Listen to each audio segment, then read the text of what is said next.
والمحصنات من المؤمنات، اور تمہارے لیے شادی کرنا بھی حلال ہے ان سے بھی کہ جو خاندانی خواتین ہوں اہل ایمان میں سے، والمحصنات من الذین اوتوا الکتاب من قبلکم، اور خاندانی خواتین ان لوگوں کی کہ جنہیں کتاب دی گئی تھی تم سے پہلے، یعنی مسلمان مرد جو ہے عیسائی اور یہودی خاتون سے شادی کر سکتا ہے۔ اذا آتیتموہن اجورہن، جب کہ تم انہیں ادا کر دو ان کے مہر، محسنین، نیت یہ ہو کہ انہیں گھر میں بسانا ہے، مستقل ایک خاندان کا ادارہ وجود میں لانا ہے، غیر مسافحین،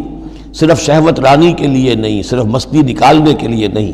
ولا متخذی اخدان، اور نہ ہی کوئی چھپی دوستی یاریاں بنانے کے لیے، کھلم کھلا نکاح ہو، ایک مسلمان مرد کسی عیسائی عورت سے، کسی یہودی عورت سے نکاح کر سکتا ہے۔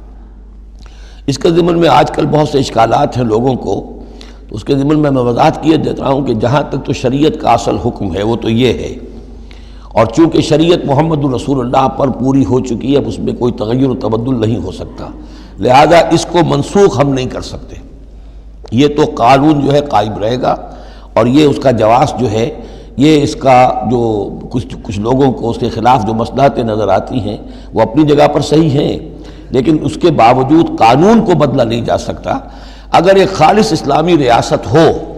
تو کچھ عرصے کے لیے کسی ایسی اجازت کو موقوف کیا جا سکتا ہے، جیسے حضرت عمر رضی اللہ تعالیٰ عنہ نے ایک زمانے میں جب کہ قحط پڑا ہوا تھا تو قطع ید کی سزا جو ہے، چوری پر ہاتھ کاٹنے کی سزا کو موقوف کر دیا تھا، کہ حالات ایسے ہیں۔ اسی طرح سے عارضی طور پر کسی حکم میں، کسی ایگزیکٹو آرڈر کے ذریعے سے، اسلامی حکومت کے کسی عارضی حکم کے ذریعے سے کوئی پابندی لگ سکتی ہے۔ مثلا چونکہ صورتحال یہ ہے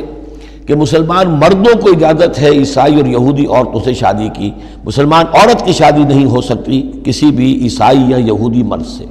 اب اس کی کیا علت ہے کہ عام طور پر سمجھا یہی جاتا ہے کہ مرد غالب ہوتا ہے، لہذا اس کا امکان ہے کہ وہ اپنی بیوی کو سیدھے راستے پر لے آئے گا، نہ یہ کہ اس کی بیوی اسے غلط راستے پر لے جائے گی۔ دوسرے یہ کہ اس زمانے میں اولاد ہوتی تھی مرد کی، تو گویا کہ ثابت تھا کہ جو اولاد ہوگی وہ ماں پر نہیں ہوگی، عیسائی نہیں ہوگی، یہودی نہیں ہوگی، بلکہ وہ مسلمان ہوگی۔ دوسرے اس وقت مسلمانوں کا غلبہ ہو گیا تھا، اور یہودی عیسائی جو تھے وہ ان کے گویا کہ تابع ہو چکے تھے۔ نفسیاتی اعتبار سے یہ دونوں صورتیں اس وقت بدل چکی ہیں۔ آج مسلمان مغلوب ہیں، یہودی عیسائی جو ہیں ان کا پلڑا بھاری ہے دنیا کی سیاست میں اور دنیا کے معاملات میں۔ ویسے بھی مرد جو ہیں وہ کمزور ہو چکے ہیں اور عورتوں کا غلبہ ہے، اس حوالے سے مناسب یہی ہے کہ یہ شادیاں نہ ہوں، لیکن حرام ان کو ہم نہیں کہہ سکتے۔ البتہ کوئی اگر اسلامی ریاست کہیں قائم ہو جائے تو پھر وہ وقتی طور پر، جب تک کہ حالات میں کوئی اور تبدیلی نہ ہو جائے، مصلحتوں کے پیش نظر اس اجازت کو عارضی طور پر منسوخ کر سکتی ہے۔ وَمَن يَكْفُرْ بِالْإِيمَانِ فَقَدْ حَبِطَ عَمَلُهُ، تو جس شخص نے ایمان کے ساتھ کفر کیا اس کے تمام اعمال حبط ہو گئے۔ اب اس میں اشارہ اہل کتاب کی طرف بھی ہو سکتا ہے کہ پہلے وہ صاحب ایمان تھے، جب تک محمد الرسول اللہ تشریف نہیں لائے، جو حضرت عیسیٰ کو مانتا تھا وہ مومن تھا،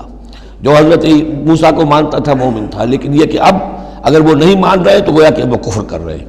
اور دوسری یہ کہ کوئی شخص ایمان کا مدعی ہو کر ایسی حرکتیں کرے کہ جو کہ کافرانہ ہے تو اس کے تمام اعمال حبط ہو جائیں گے، وَهُوَ فِي الْآخِرَةِ مِنَ الْخَاسِرِينَ، اور آخرت میں وہ ہوگا بڑے خسارہ پانے والوں میں۔